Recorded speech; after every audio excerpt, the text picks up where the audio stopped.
मागच्या वर्षी जी भरती झाली तिथं मी 98 पेपर मारला, अमरावती सिटीचा 98 मारला, तरी मी एकाच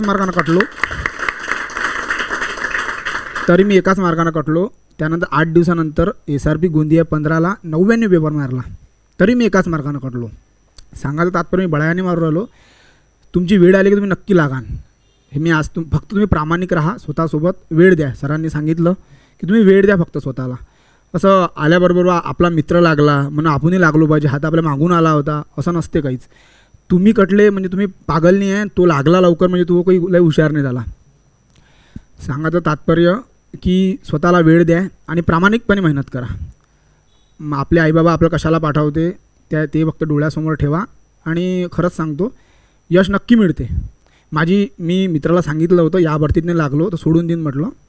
मन खूप दुखत होतं, रडू येत होतं खूप सारं की आपण 8 वर्ष या गोष्टीला दिले.